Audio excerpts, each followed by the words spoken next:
Thank you, darling. It's interesting how the truth can sometimes seem, might malleable, depending upon your point of view. Like how those dime novels make you out to be something you're not? Jack, don't be starting trouble.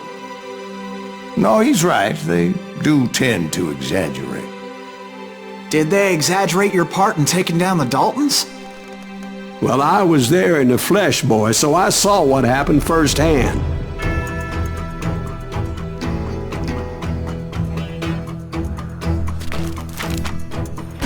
Those Daltons were lawmen once, before they all went bad, robbing banks and trains clear across the territory. Until Coffeeville, of course. I was one of the citizens who took up arms that day. Fighting on the side of the right? I did my best, sir. We all did.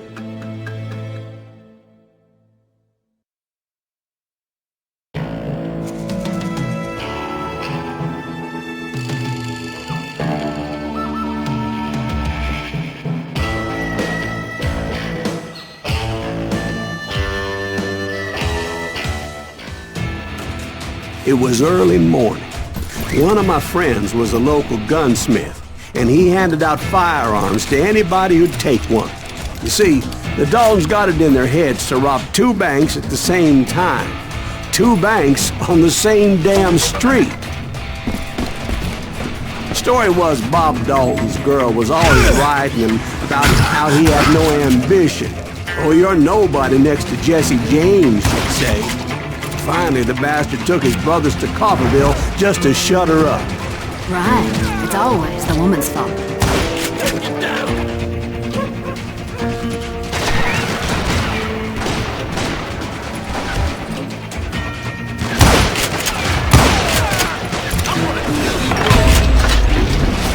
Well, the locals recognized the Daltons right off. Before they could get away, half the town took up arms to defend their property. Their first mistake was pulling a job in their own damn hometown.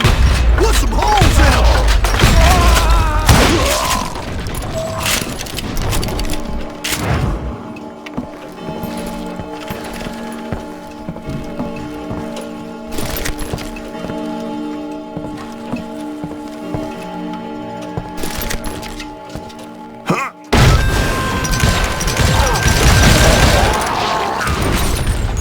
The brothers paid dearly for their stupidity, but everybody knows they had it coming. There's more to it than that. I read all about that day, so I know for a fact that it went down very differently. First of all, it was high noon. A posse of U.S. deputy marshals were on the rooftop across the street. Get ready, boys. They're gonna make a move. The lawmen had been tracking the Daltons for months, so now they finally had them dead to rights. Among them was a bounty hunter feared by many a lawbreaker. The marshals tried to get the Daltons to surrender. They'll give up eventually. We just gotta wait the son of the bitches out. This bounty hunter knew that the brothers were far too proud to ever lay down their guns.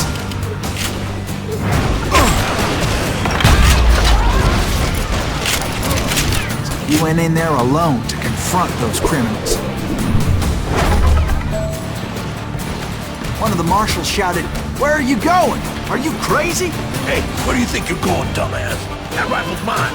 But he paid him no mind.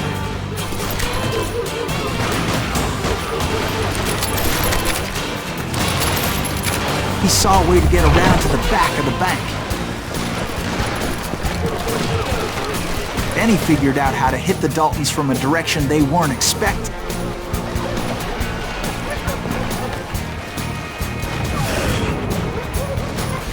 From above. Fortunately, a water tower was right there. A moment later, he was climbing up a steep ladder, laughing at danger as he did.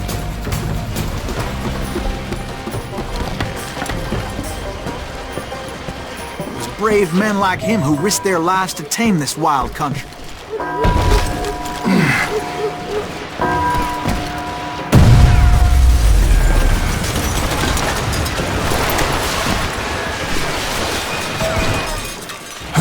We've got company. Heroic men like him, who did what other men couldn't or wouldn't to make this country free. Like Jim Bowie and Davy Crockett, who died defending the Alamo. Greaves? Son of a bitch!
What the hell? Blam! He came away victorious, taking down those thieving Daltons.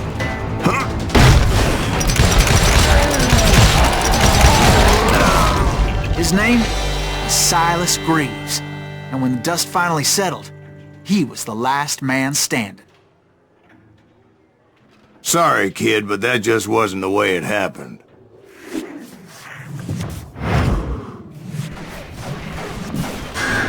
It was early evening, not high noon.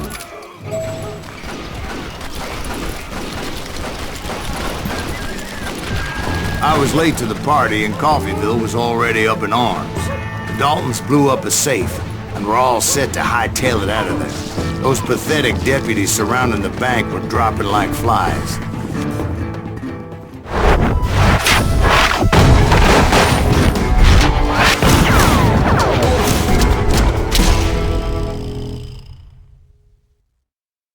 I'd been tracking those jokers for months, waiting for them to do something reckless. And finally, they did. Those stupid bastards decided to rob two banks at the same time in the same town where everybody knew them. But they still had friends in Coffeyville.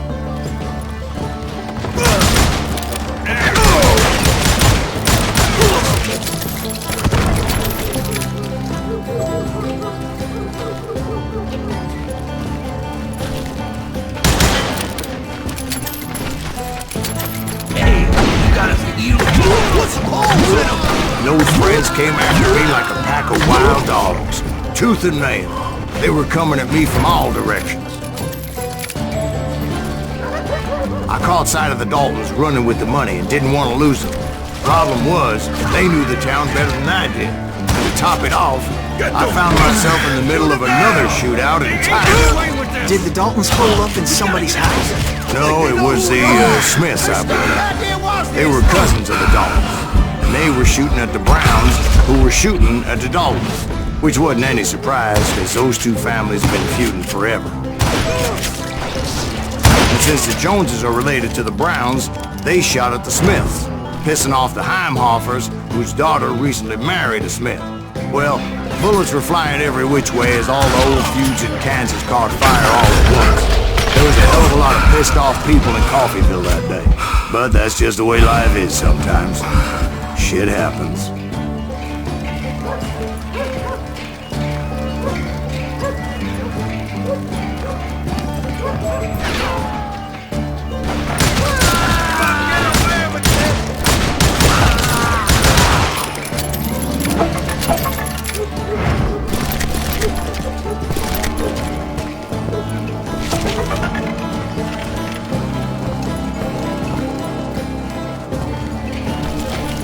The Dalton boys knew I would never give up. Those Daltons weren't the sharpest knives in the drawer, but they always stood together. They set a trap to slow me down and allow at least two of them to escape. The third brother stayed behind to plant me, just in case that trap of theirs didn't work.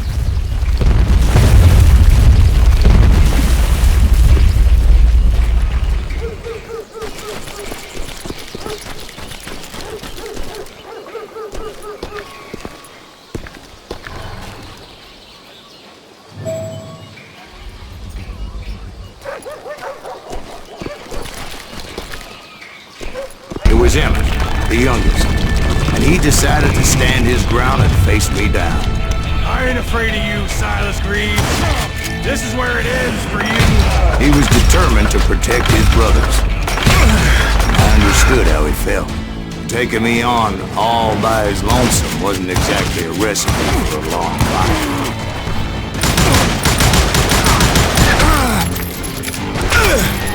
Gonna beat you like a red-headed stepdaughter.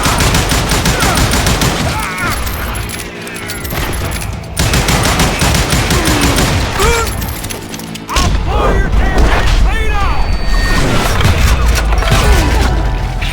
But Emmett Dalton survived the robbery in Coffeyville. He's the only Dalton who did. They say he was shot 23 times. Well, Dwight, who do you think put all those damn holes in him?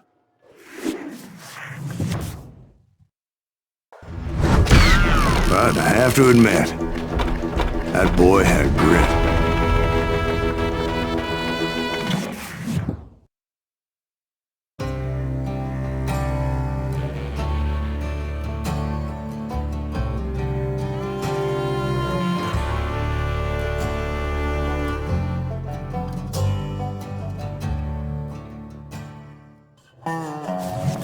We'll get those suckers! It took me a couple of days to track the Daltons down. They can't get away with this!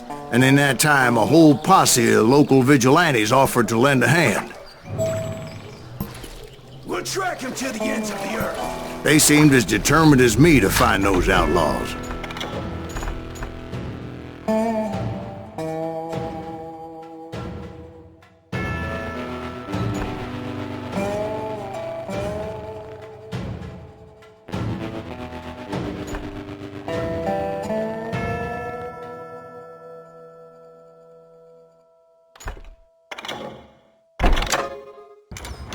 But as we headed into those swamps, it was like I had my own private army.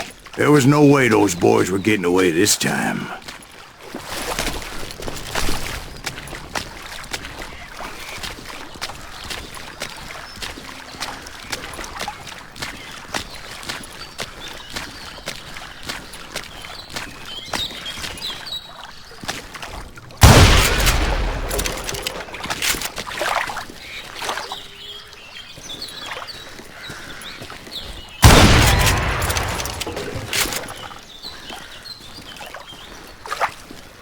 It was early fall, right? Beautiful time of year. At least you had the weather on your side. Not by my recollection. It was damp and foggy as hell.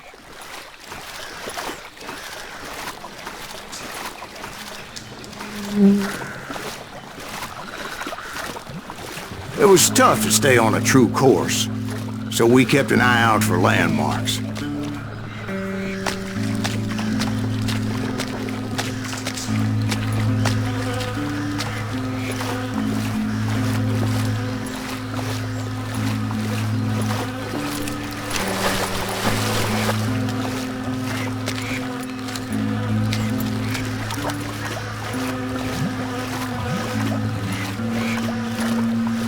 It was autumn. The maple trees were in full color, red as blood.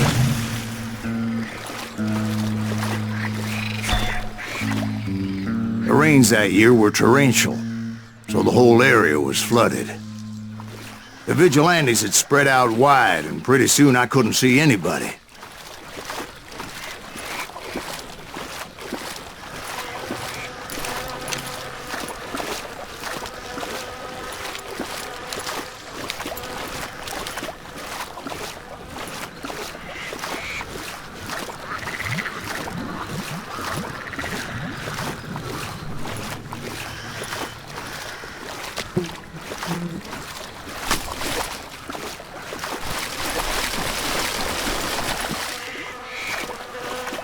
Bury them in the swamp! Plant them where they stand! Except for some bitch ahead of me wanted to do me harm, so I had to face him alone. I wondered why my compatriots didn't come running when they heard the shots.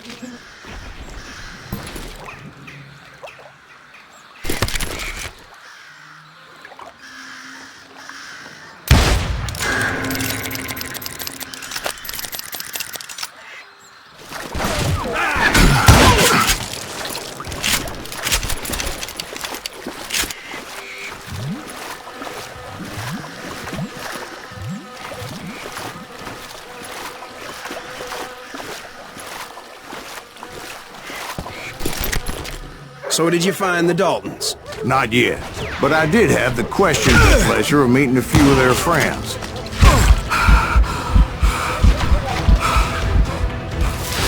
Over your head!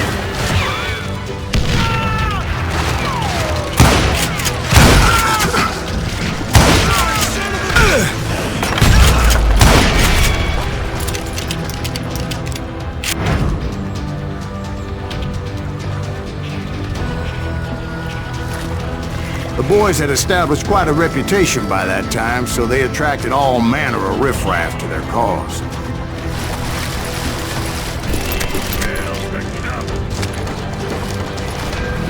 I'll pull you right out of here!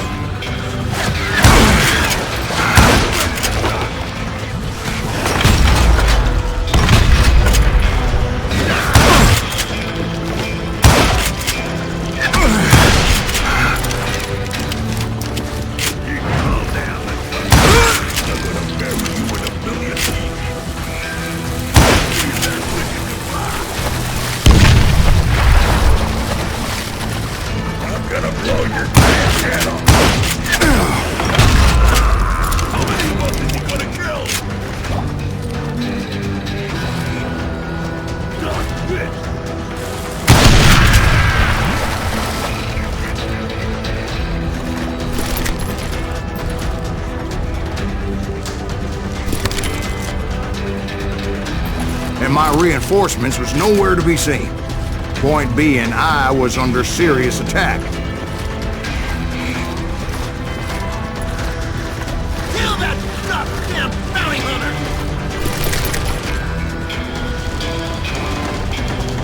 Can't hide forever! Bury him in the smoke! This son-of-a-bitch is loco! Too damn close! Let's just end this!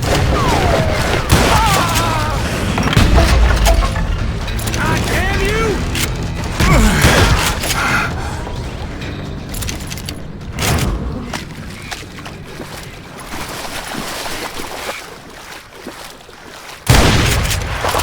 But luckily, a barn materialized as if right before my eyes. I scrambled up top to get a better view.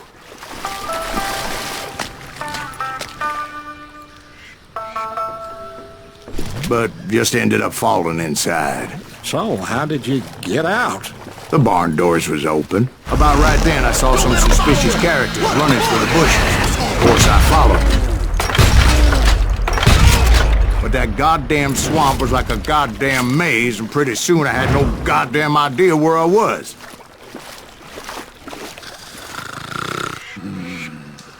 Steve? So I just started walking, and pretty soon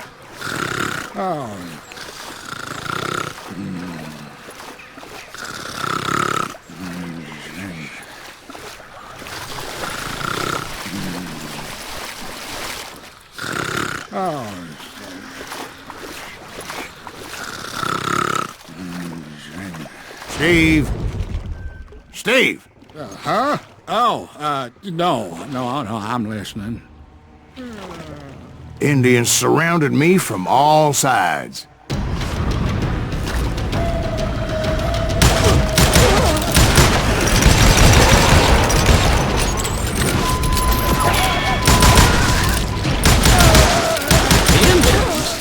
There were Indians. No. I just wanted to make sure Steve was paying attention. Now, where was I? You were following the Daltons through a swamp? That's right. See, Steve? Dwight's paying attention. No, I'm listening. I was just resting my eyes. So, where was I? The Daltons. Right. See, there's a reason so many outlaw gangs are made up of brothers. Being a brother is a very sacred thing. It's a bond like no other.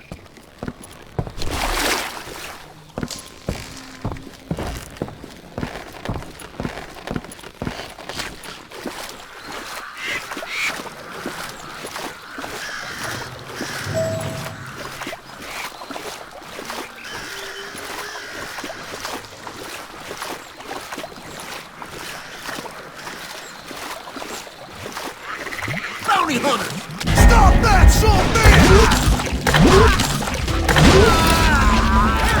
So did you ever find the damn Daltons? Not yet, but I did find a few of their cousins. Kansans breed like rabbits. More Smiths or Limehoffers or who knows what. But hell, what's more important than family? I bet Ben knows what I'm talking about.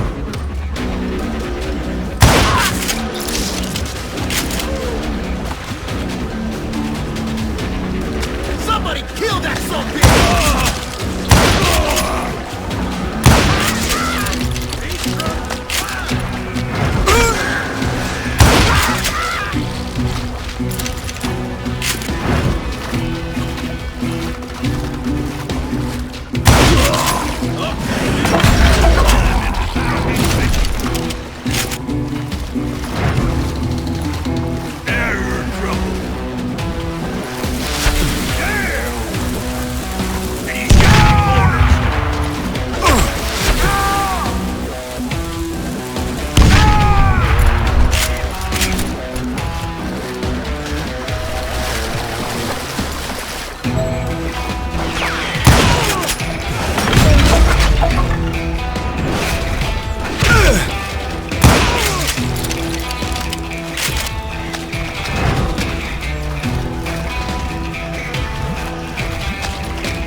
Those Dalton boys were out there somewhere, standing together against anyone who would threaten them.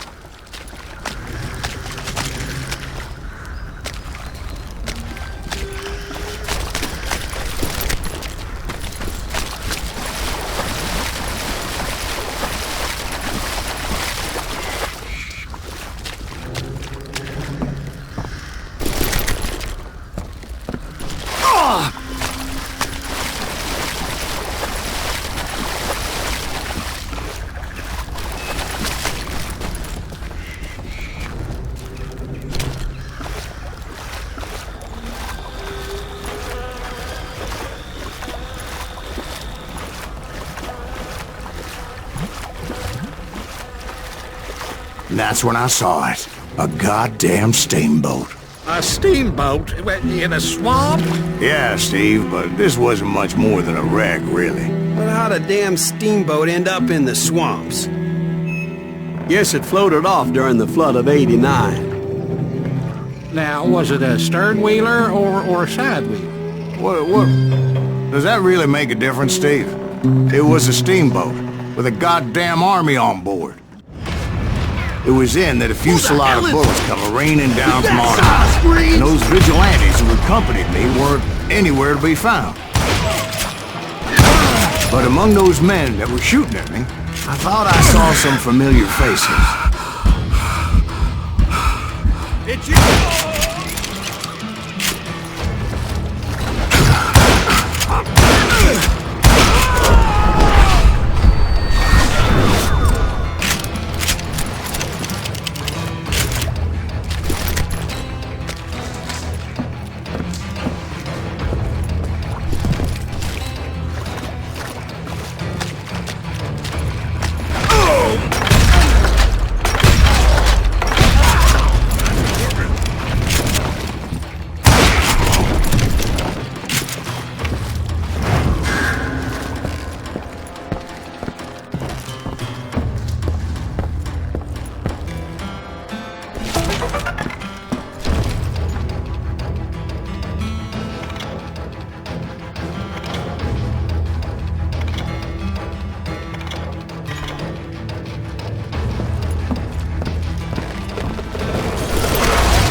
waiting on me.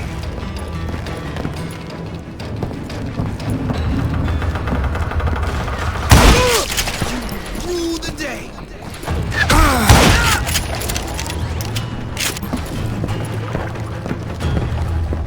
Sounds like you don't give up too easy. That's the kind of man I am, Ben. I set out to do something. I do it. Surrender just ain't in my nature. Plus, I'm stubborn.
Just kill Red?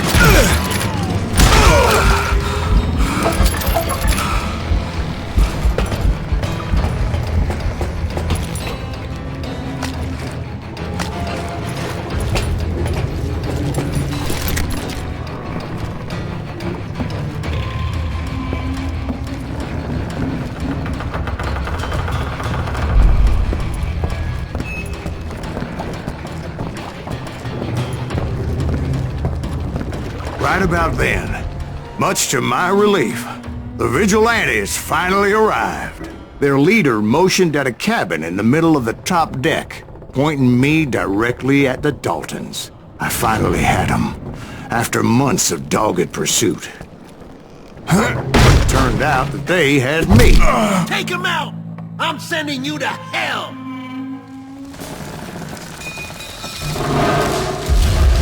The Daltons had played me like a fiddle. Apparently, the vigilantes were on their damn payroll. They didn't just want to shoot me.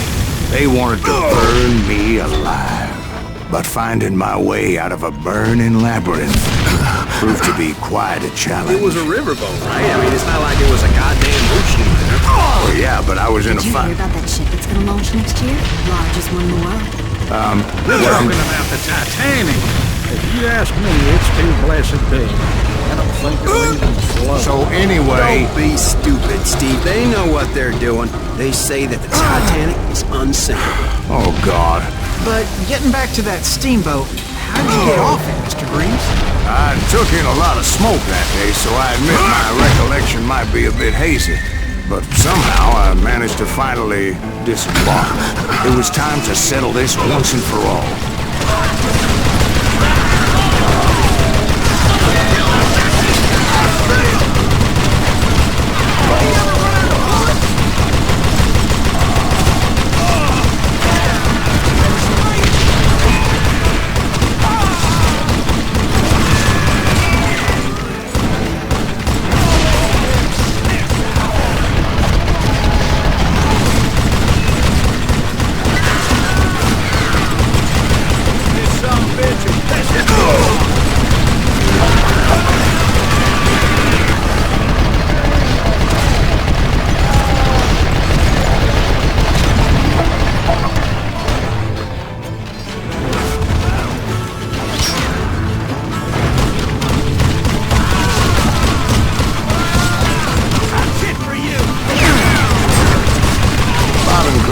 About to come at me one at a time. They were in this together.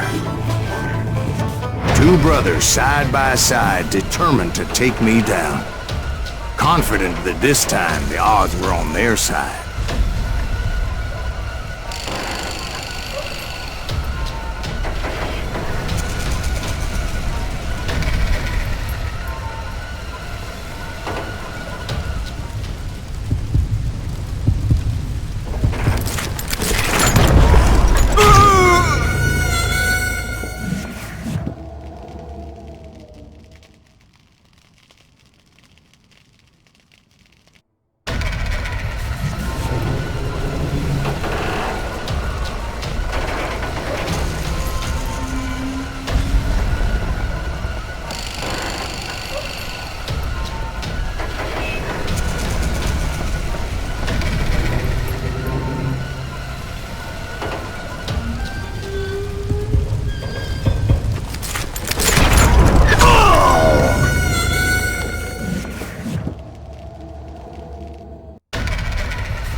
they got it wrong. A sad end for those two. If they'd only known that Emmett was still alive despite his wounds. Paroled 14 years later, he moved to California and sold real estate and lived off the legend of that fateful day. And the tragic death of his two brothers.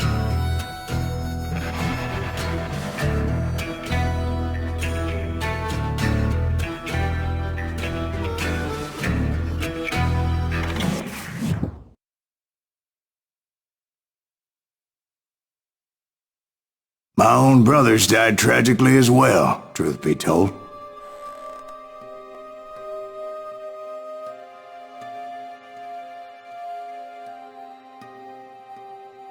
It was 1868, and me and my older brothers were pulling a tidy profit running cattle into Juarez, Mexico. One night after my brothers retired for the evening, I found a little poker game in a cantina with a couple of cowboys. And I just couldn't lose. I even won an old Spanish coin that had to be 100 years old. Well, I was mighty pleased with myself the next morning as my brothers and I rode for Texas. But before we crossed the border, those cowboys caught up with us. It was Johnny Ringo, Roscoe Bob Bryant, and another asshole named Jim. They wanted their money back and everything else we had, including our lives, as those boys didn't want us coming for them later. Bob put that old Spanish coin in my mouth and said, "I won't have it said that I left you with nothing, boy." Well, those horses bolted, and there we hung as those bastards rode away. The branch finally snapped under the weight of the three of us, but being my older brothers were bigger and heavier, they were already dead. And right then I swore to myself that I would avenge them. Ringo you know about. But Bob eluded me, until I heard he was riding with the Wild Bunch.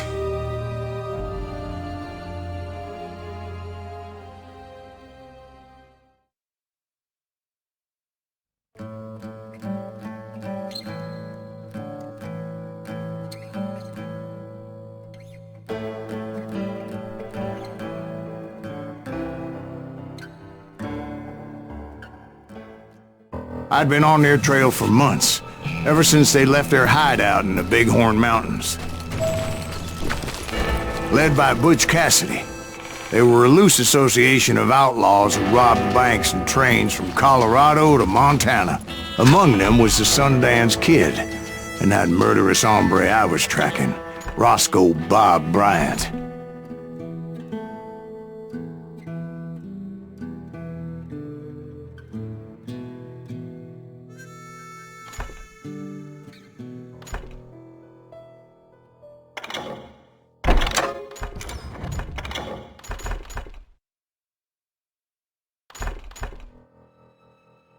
Were you a part of that giant Pinkerton posse after the Wild Bunch? No, boy. A circus like that would have slowed me down. Besides, I wanted Bryant all to myself. I'd heard about a large shipment of gold being transported to Wilcox, Wyoming on the Overland Flyer. I figured the Wild Bunch would likely hit such a treasure, and by God, I figured right. They blew the bridge with the intention of forcing the train to stop. Well, I assumed the Wild Bunch was likely in the still intact part of the train high above. I was determined to make that sumbitch Bob pay for what he did to my brothers.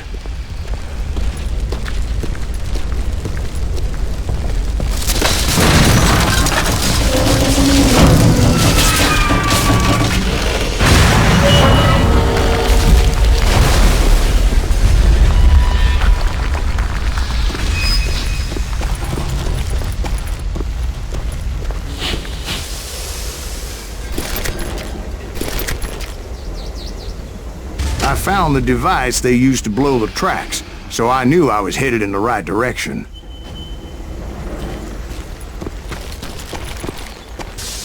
My ears are still ringing from blowing up that bridge. What'd you say? I can't hear a goddamn thing! Well, I made my way off unscathed and came upon a few members of the gang and had no choice but to dispatch them. From there, I had to negotiate an even more precarious route. But first, I would need to get my ass out of there.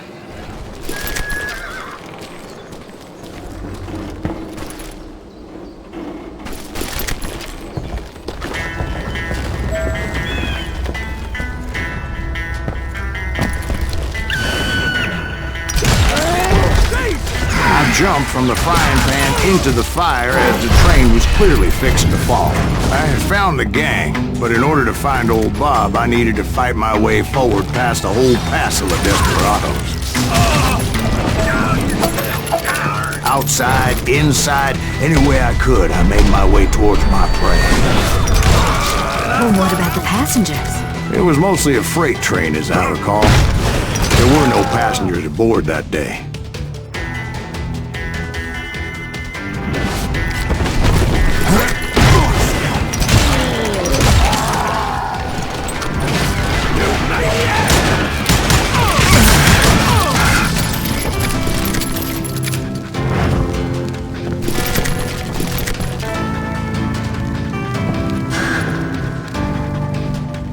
As I mentioned before, I am not fond of heights, but I was too busy dodging bullets to worry about falling to my death.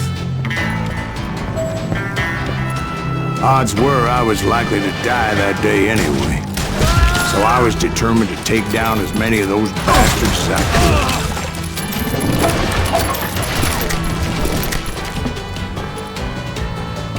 could. You ain't seen nothing. Times it was like shooting ducks in a shooting gallery. The only difference is these damn ducks shot back.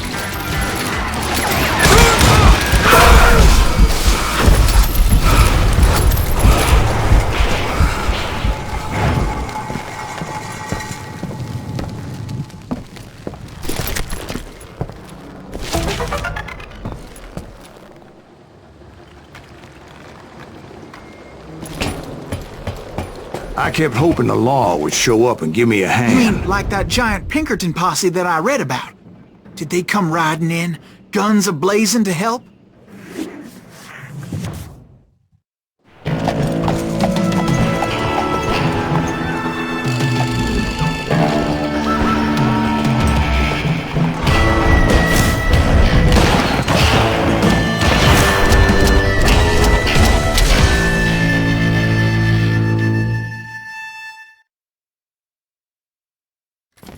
Help? From the Pinkertons? No, son. I had to fight the wild bunch all by my lonesome, as usual. Who the hell is that?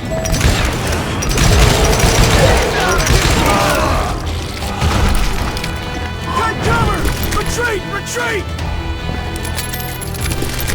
He's killing everybody! Now you're dead. Damn him! Death is coming.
Guess is those dime novels didn't portray this as it happened, did they?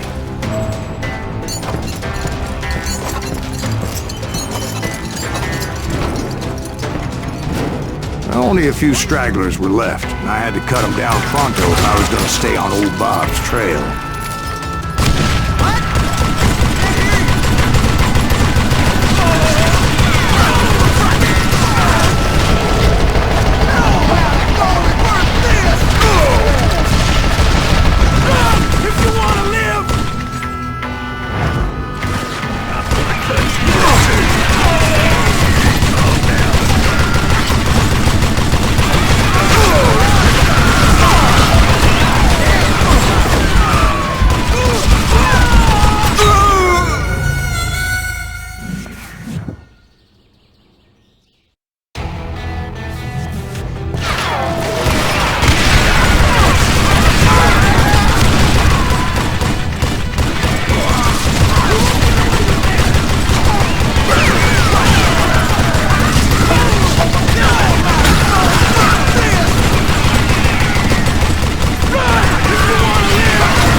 Once I silenced all those guns, I went searching for my nemesis, determined to finally have my justice. But the only survivor who welcomed me was George Flat-Nosed Curry. Who was he? The fastest gun in the gang.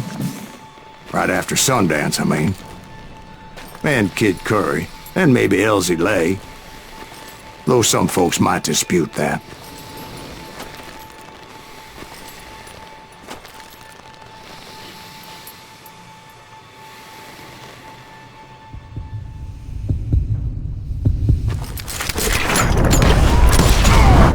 On that very same day, Butch Cassidy and the Sundance Kid decided to leave the Wild Bunch behind and decamped for South America.